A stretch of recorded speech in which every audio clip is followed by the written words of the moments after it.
Buckle the fuck up, because this show just jumped up to 11. Like, after two episodes that were good, but not quite great, they just went full fucking throttle with this episode, which is the last before the finale of the first season.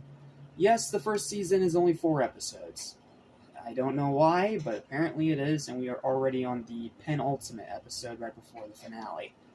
But that doesn't mean we're done with Castlevania, because like I said, we can knock out all the episodes in all 4 seasons this month. So, let's talk about this one, and this episode is batshit insane in the best way possible, and I fucking love it for it. What's up, what's happening, what's going on, everybody? Welcome back to Animation Station, I'm Mr. Fane, for anything and everything animation, including insert tagline here. I'm your host, Jadson Small, welcome back to Castlevania-Thon. Let's talk about Season 1, Episode 3 of Castlevania, Labyrinth, and how crazy, batshit insane, and fucking awesome this episode is. Like, the first 2 episodes, good, but nothing super memorable. The next episode, this one, Episode 3, damn, just badass as fuck, and we have a lot to talk about. This one has a very, very long plot, so please strap yourselves in. We're in for a longer review this go-around. So, the synopsis is that Trevor Belmont explores the catacombs of Grisette and makes a disturbing discovery. As night falls on the city, the beasts return for blood. That's the synopsis. Now for the plot, which is very, very fucking packed. So strap yourselves in. This one's going to be long. Entering the catacombs, Trevor is surprised to discover torches mounted on the walls soaked with fresh oil, and pipes carrying warm liquid. Obviously part of some still operating machine. Descending into an even lower chamber, he encounters something even stranger. Torches that light themselves through electricity. Finding a statue of a human in speaker robes, Trevor has only a half second to guess what he's dealing with before a Cyclops appears and attacks him. After an intense fight, with some fucking breathtaking, amazing animation, Trevor kills the Cyclops by putting his sword right through its eye, causing the statue to topple into his arms and reanimate to human form, revealing it to be a young woman. He assumed it was a grandson, not a granddaughter. Regaining consciousness, the young woman falls to her knees and vomits, then asks Trevor what he's doing there. He explains the bargain he made with her grandfather and says that since they believed her to be dead, the least she could do is return to the surface with him and put their minds at ease. She protests that the sleeping soldier is still down there with them. But Trevor says the soldier's a myth, a legend invented to lure people like her into the Cyclops' grip. But if she's so intent on getting killed, he asks, could she at least come back with him and return to the catacombs later? Again, just Trevor being the funny kind of asshole. Reluctantly, she agrees, introducing herself as Sypha Binatus. I'm just going to call her by her first name because I'm not trying to pronounce that last name a second time. No, thanks. The two of them return to the Elder, who is overjoyed that Sypha is still alive, and Trevor reminds him of his promise that the speakers will lead the city. Sypha objects that they still need to find the sleeping soldier, but Trevor says that what they saw down the catacombs matches his great-great-grandfather's descriptions of the inside of Dracula's castle. If there is anyone down there, the last thing they should want to do is wake him up. The Elder asks Trevor to stay with them until they leave the city, and Trevor agrees, deciding to take a walk and see if he can find something to drink. I could pee in a bucket and tell him it's beer, Sypha murmurs after Trevor leaves. Yeah, the two of them don't get along. Outside the speaker's hut, Trevor is surrounded by the bishop's priests, including the 2 he fought and wounded earlier. The priest with the mangled hand says the bishop requests Trevor's attendance at the church. From the pulpit, the bishop warns Trevor not to interfere with what needs to be done, namely killing the speakers to keep Grisette safe from the demons. Trevor shoots back that the demons came because the church executed Dracula's wife, which he's right about. But this is a show that's trying to really emphasize the corruption of the church. A lot like Hunchback of Notre Dame. Far from denying it, the bishop takes full credit for Lisa's death, pointing to the subsequent demonic attacks as proof that Lisa was the devil's consort, and burning her at the stake was an act of righteousness. In other words, he's a big fucking psychopathic hypocrite. Trevor's shaken to realize that the bishop believes everything he says, meaning he's not just corrupt and power-hungry, he's also insane. Loftily, the bishop reminds Trevor that he and his family are still excommunicates, which means that the bishop is within his right to have ordered Trevor to be executed. But if Trevor leaves the city immediately, the bishop will grant him mercy. In fact, he might even be able to reverse his excommunication. Trevor scoffs and says that kind of act is well above the bishop's authority, even if Trevor was interested in taking it.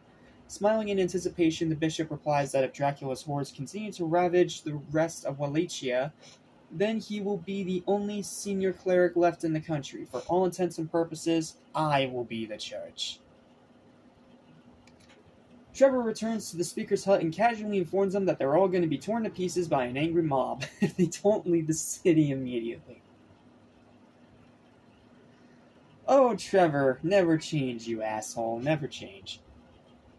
The Elder refuses, saying their duty is to give aid to the people of Gresset, even if those same people are being misled by the bishop's lies. Exasperated, Trevor says that they say they will die, and Cypher retorts that Trevor may be willing to turn his back on people in need, but they are not. With a sigh, Trevor declares that he will be staying, and they will be going.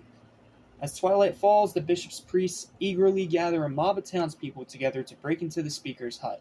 When they do, they find it deserted, except for Trevor, who says he has put the speaker somewhere safe. In fact, they are down the catacombs, nervously eyeing the corpse of the Cyclops, not entirely sure if it's dead.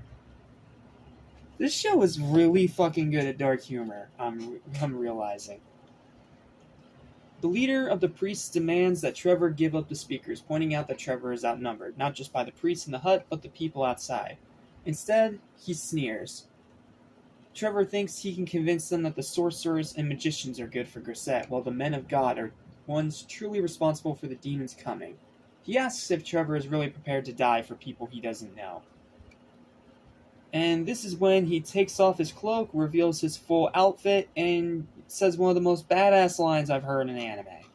Let me read it to you. I do not know any of you, but that doesn't matter, does it? My family, the family you demonized and excommunicated, has fought and died through generations for this country. We do this for Wallachia and her people. We don't have to know you all. We do it anyway. And it's not the dying that frightens us. It's never having stood up and fought for you. I'm Trevor Belmont, of the House of Belmont, and dying has never frightened me. Badass. Okay, now let's get back on track. For the first time, Trevor casts off his cloak, revealing the Belmont family crest emblazoned across the back of his tunic. He informs the priests that the Belmonts have fought and died for the people of Wallachia for generations, and they do it because it must be done and care nothing for the thanks or the censure of the people of the church. A true son of Belmont does not fear death, he says, only much as Elder said to him earlier, living without having stood up and fought against the darkness. Unimpressed, the priests all draw their knives, and before any of them can take a step, Trevor throws a flurry of daggers, wounding the priest's knife hands. While they are stunned by the pain, Trevor rushes outside, yanking a hinge rope that collapses the hut on top of them. In other words, that's 6 kills for his kill count. Confronted by the mob, Trevor borrows a hatchet and collapses the large cross in the town square, confusing the crowd long enough for him to run away. Confronted by more of the bishop's men, Trevor kills several of them, including the knife man whose eye he tore out earlier, and then takes off running. Meanwhile, Dracula's hordes circle overhead as the sun finally sets, swooping down into the city to begin their massacre. Yeah, in other words, shit just got turned to 11. So, yeah, you get action, you get blood, you get carnage, you get one of the most badass lines in anime, and you get Trevor continuously proving himself as both an asshole and a badass. What more could you ask for? So, now let's move on to my final thoughts of the episode, which are also pretty simple and straightforward. It's a fantastic episode full of outstanding action, especially with this animation. Just, damn, they went hard. Dark humor, and the most gore of the series so far, as Trevor Belmont whips and slashes his way through the corrupt priest's disciples. That's pretty much all you need. And it's the introduction of Sypha. Final verdict, 9 out of 10. High 9 out of 10. Best episode of the series so far.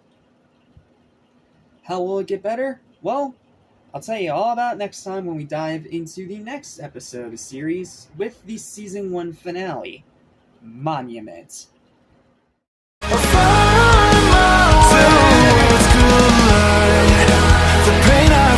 pushed aside.